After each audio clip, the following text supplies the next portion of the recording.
Le service des bibliothèques de Marseille vous propose, en partenariat avec l'association MCE Productions et la salle de spectacle L'Éolienne, d'écouter un extrait du spectacle La vieille et les temps et autres histoires du petit peuple de l'eau, de la terre et des airs, à partir de 8 ans, de et par la conteuse Jennifer Anderson de la compagnie Itéré, avec Hervé Cadet-Petit à la production. Un enregistrement réalisé au printemps 2020 en période de confinement. Bonne écoute!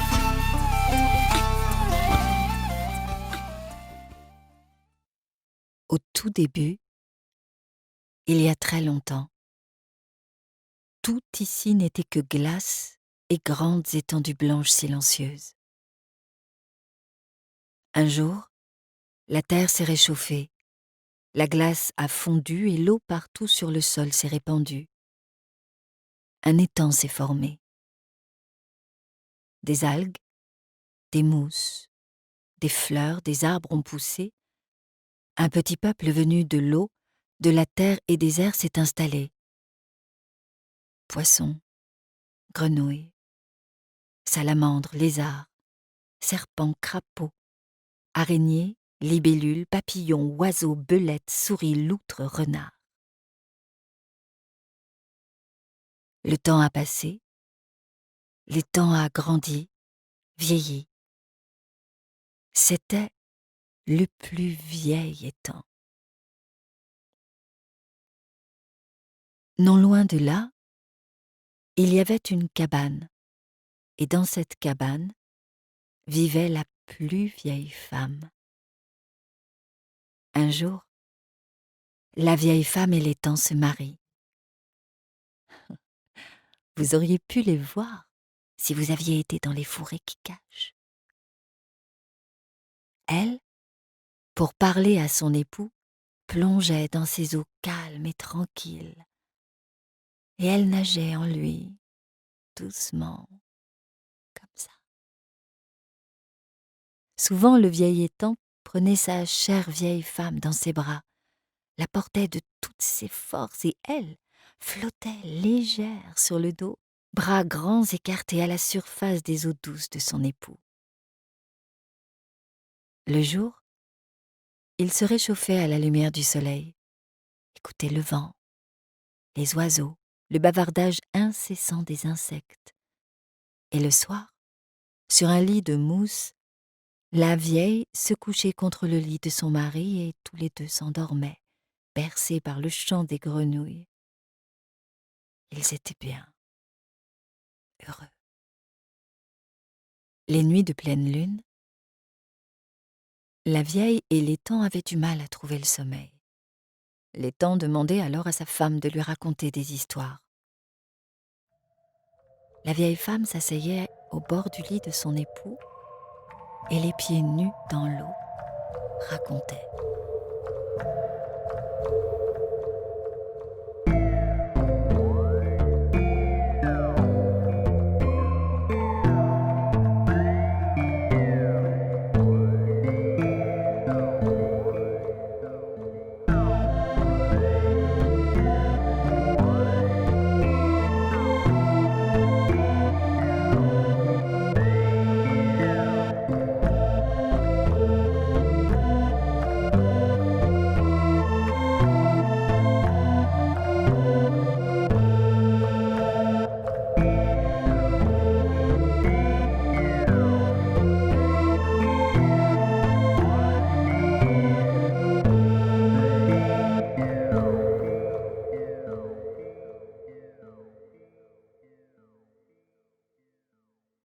Une nuit, une chauve-souris vole tranquillement dans le ciel. Mais soudain, elle rencontre un problème avec son radar. Il ne marche plus comme il faut, un problème technique, bref, elle se cogne contre un arbre et, assommée, tombe au sol. Une belette qui passait par là se jette sur la chauve-souris pour la dévorer. « S'il vous plaît, ne me dévorez pas, ne me dévorez pas !» dit la chauve-souris. « Bah, pourquoi je te dévorerais pas ?» dit la belette. « Tu sais bien que je mange tous les oiseaux. Ah oui, oui, je sais tout ça, bien sûr, oui, oui. Mais tu vois, en fait, je ne suis pas qu'un oiseau. Je suis une chauve-souris, donc je suis aussi une souris. Hein? Ah ouais, c'est vrai ça. J'y avais pas pensé. Bon, bah, autant pour moi. Ciao. Dit la belette qui reprend son chemin.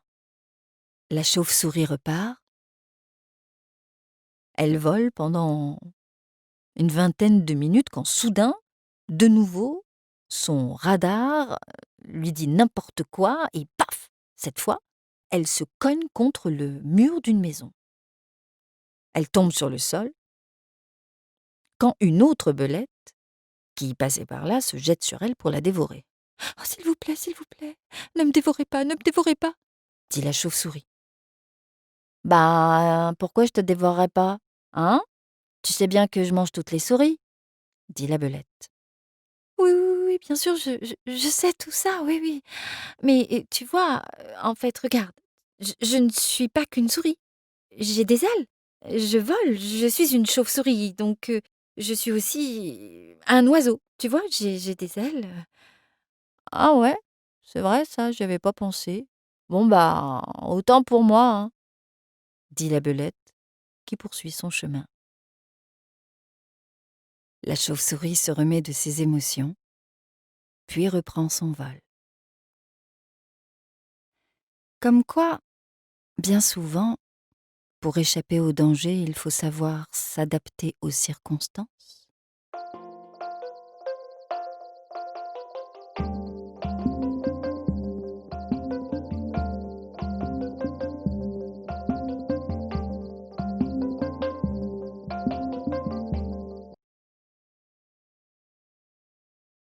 Un soir, le soleil invite tous les animaux de la terre, des mers et des airs à fêter ses noces. Même les grenouilles sont invitées. Au cœur de la nuit, tandis que la fête bat son plein, une petite grenouille que personne n'avait remarquée grimpe sur un rocher et s'adresse à toutes ses copines grenouilles. « Hé, hé, les grenouilles! Pourquoi est-ce que nous faisons la fête? Je veux dire, le soleil à lui seul peut assécher tous nos marais. Alors s'il prend une femme et qu'il fait un enfant pareil à lui-même, qu'allons-nous devenir? Il est comme ça parfois, des gens qui se réjouissent de choses qui n'ont rien de réjouissant.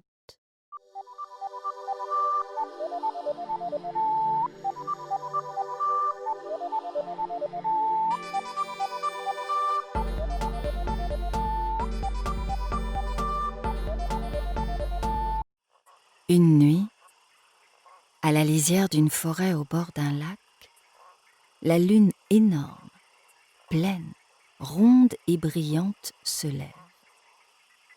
Elle chante à tue-tête, à qui veut l'entendre, qu'elle est la plus grande que le soleil lui-même.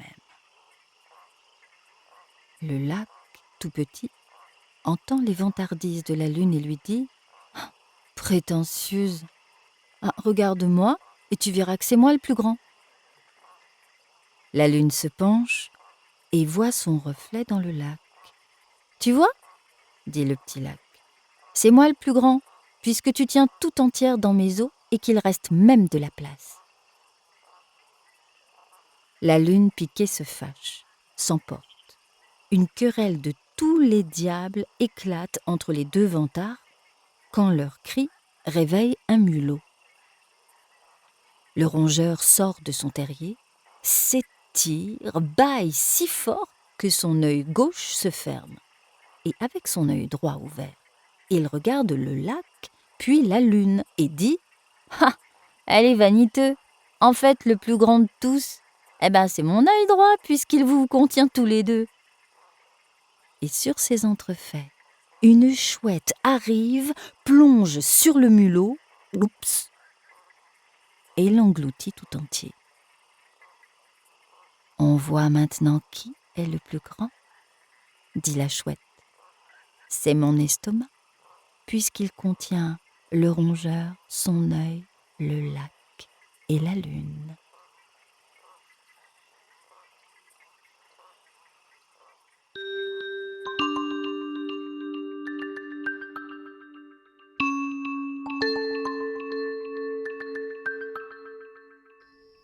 Une nuit d'été, tous les animaux du marais se réunissent au pied du grand chêne.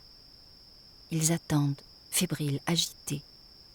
Et soudain, le silence se fait quand tous les animaux lèvent la tête dans un même mouvement vers l'arbre. Dans un rayon de lune, l'araignée apparaît, glisse le long de son long fil de soie, se stabilise à la hauteur de ses camarades et dit: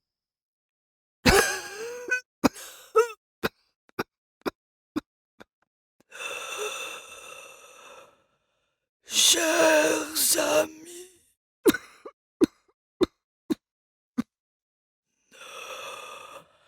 en tant que sage et ancêtre du marais, je vous parle ce soir.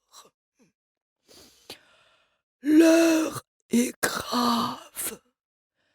Nos terres sont spoliées, nos miels volés, nos maisons piétinées, nos familles séparées. Nos vies fragiles et trop courtes ne sont plus acceptables. Les morts ne se comptent plus. Combien d'entre nous vont-ils encore disparaître de cette vie, de cette planète pour toujours? Notre univers se réduit de jour en jour en peau de chagrin. Et pourquoi sommes-nous toujours à végéter dans un état pitoyable? Parce que l'homme reste sourd à nos appels. Oui, camarades, je vous le dis, notre problème est l'homme. Ah oui, bien trop débile pour produire un fil de soie, bien trop lent pour attraper à main nue une belette, bien trop couard pour vivre avec nous. Il pille, vole, détruit sans vergogne. Ah ça, il se raconte de belles histoires, oui, dont il est toujours soi-disant le héros, le vainqueur sans peur et sans reproche.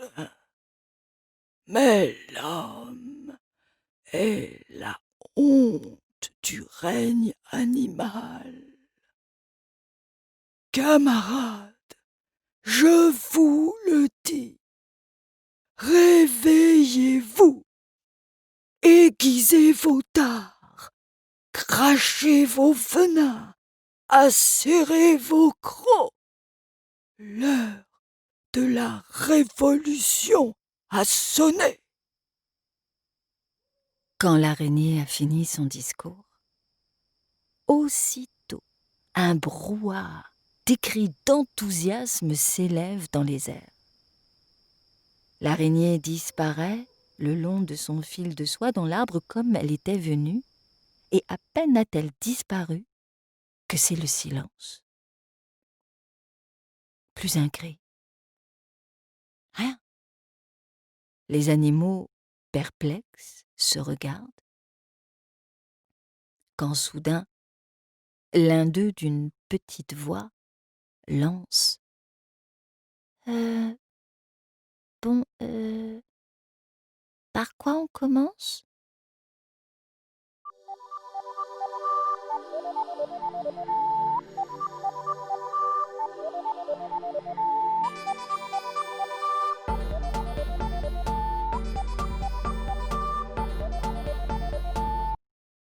Dans une forêt, un homme immobile est assis au pied d'un arbre. Sur la branche la plus basse, un oiseau chante. Et l'homme, dans un ravissement qu'il n'avait jamais connu, écoute le chant de l'oiseau. Au bout d'une heure, l'homme reprend ses esprits, puis rentre chez lui. Mais en sortant de la forêt, il ne reconnaît plus rien.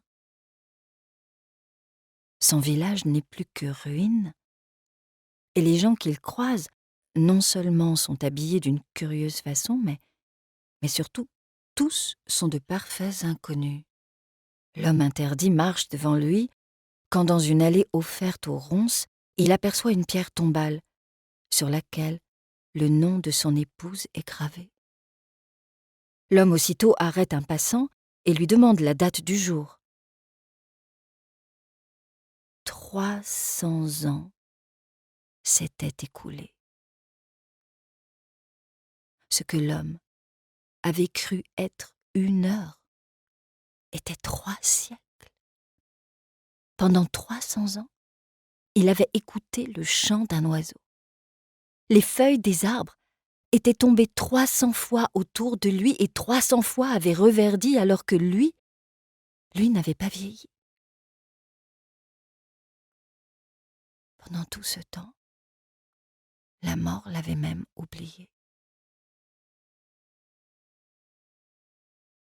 On dit qu'à partir de ce jour, l'homme fut attentif à tous les chants d'oiseaux, qu'il revint à plusieurs reprises à la même place dans la forêt. Mais le ravissement qu'il avait connu ne se reproduisit jamais plus.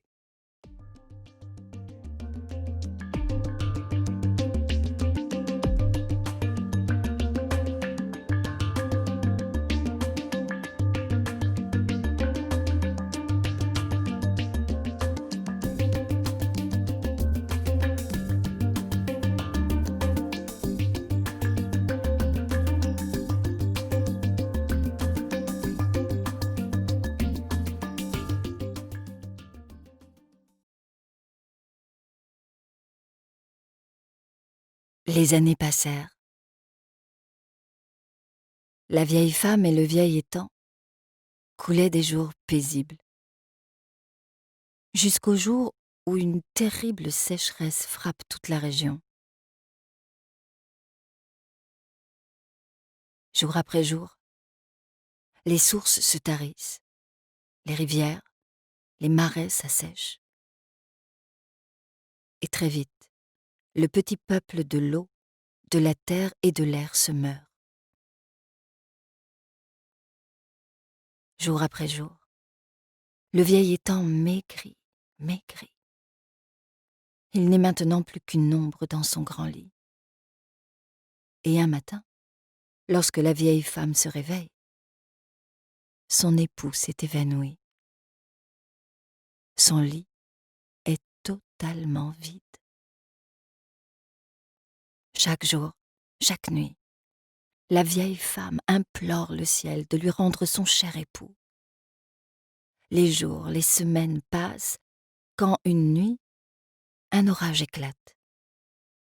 La vieille femme se réveille, regarde le cœur battant le lit de son époux, mais rien, vide. Quand elle aperçoit, sur le petit chemin qui s'enfonce entre les hauts arbres, quelque chose miroiter. C'est une flaque d'eau, éclairée par la lumière de la lune. La vieille femme se lève, s'approche. Des flaques, à distance égale, sont comme posées sur le chemin. C'étaient les traces de pas de l'orage. Alors, la vieille femme les a suivies, pendant un long, long, long moment. Et au bout de ce long, long, long moment, elle a fini par retrouver son époux. Il s'était trompé de trou.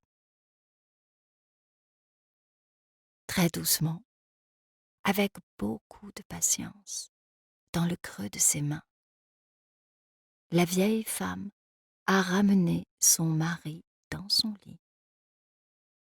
Comme ça. Ensuite, la vieille femme et le vieil étang ont repris le cours de leur vie. Elle, nageant lui